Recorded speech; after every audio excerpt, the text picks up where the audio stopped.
na nasa Bandang Norte, halos 100 taon na sila pa rin ang nandoon. Sila ngayon ang dating lalabanan at yan ibibigay linaw ni Atty. Alex Lacson. Salamat.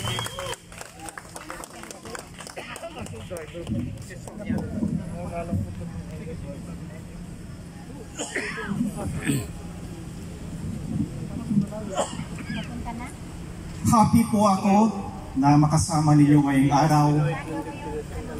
Kayong patuloy na lumalaban, pinaglalaban ang katotohanan at kabutihan. Kayong patuloy na naghahanap ng solusyon sa mga problema ng ating bansa. Ang mga lumalaban, sila talaga ang tunay na pag-asa ng ating bayan.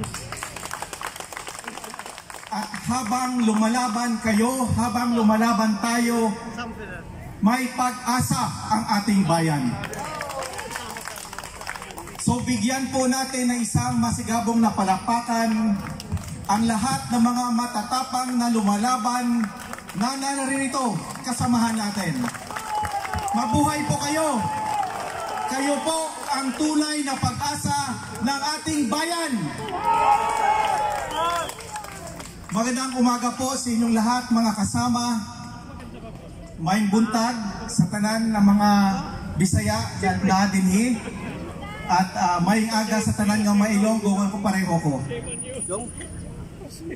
Ang dating Senador Miriam Defensor Santiago po, sabi niya, may dalawang klase ng tao daw na napakasinunggaling. Yung una po, yung mga beautician sa beauty parlor. Kasi pagpasok mo doon, sasabihan ka talaga nila, ang ganda-ganda mo. Ang kinis-kinis ng kutis mo. Kahit na hindi po totoo, sasabihan ka nila yon.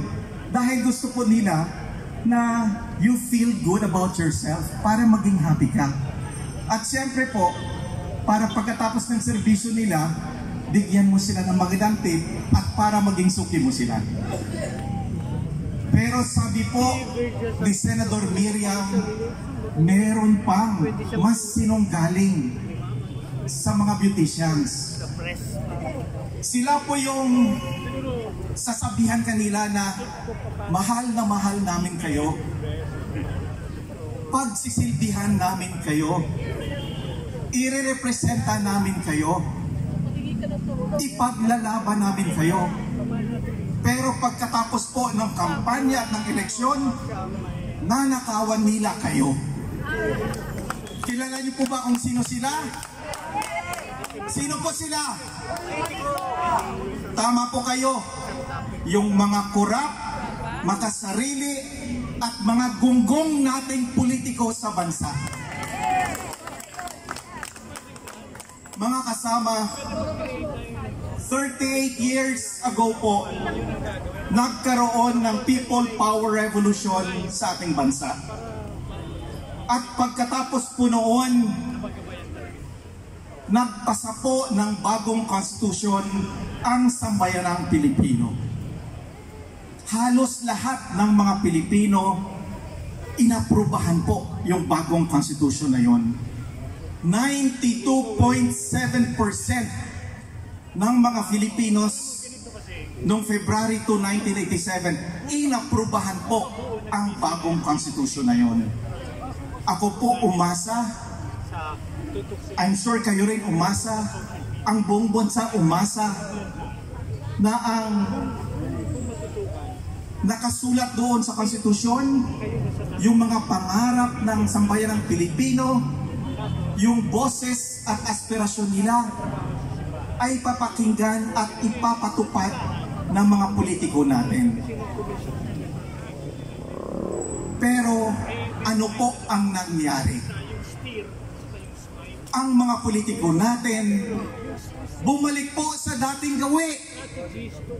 Inuna ang sarili nila, inuna ang pamilya, mga karida, mga mistresses nila, inuna ang mga negosyo nila, inuna ang magpayaman kaysa ang interes ng taong bayan. Binaliwala nila ang boses ng sambayanang Pilipino. Binaliwala nila ang mga pangarap at aspirasyon ng sambayanang Pilipino na nakasulat doon sa bagong konstitusyon natin. Halimbawa po, sinabi ng konstitusyon natin, bawal ang dinastiya. Pero anong ginawa po ng mga politiko natin? Sa halip, napigilan nila o limitahan nila ang kanilang kamag-anak, pinatakbo pa ang buong pamilya. Alam niyo ba, noong 1986, 31% lang ng miyembro ng Kongreso ang miyembro ng political dynasties. Ngayon po, 80%, 80% ng ating probinsya nasa kamay na ng mga political dynasties. At 78% ng congressional districts sa ating bansa, hawak na rin nila. Magkakamag-anak po sila. Ang governor, ang congressman, yung mayor, yung vice mayor, tingnan nyo po, magkakamag-anak po sila. Klarong-klaro po mga kasama, pinaghati-hatian na ng mga dynastiya ang ating bansa. Kanya-kanya po sila ng political kingdom. Binaboy nila ang konstitusyon. Binaboy nila ang mga pangarap, aspirasyon at boses ng sambayanang Pilipino. Inuna nila ang sarili nila. Mga kasama, may 4 na paraan po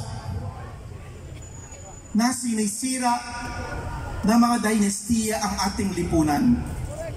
Una, ninanakaw po nila ang pondo ng bayan na dapat para sa sambayanan.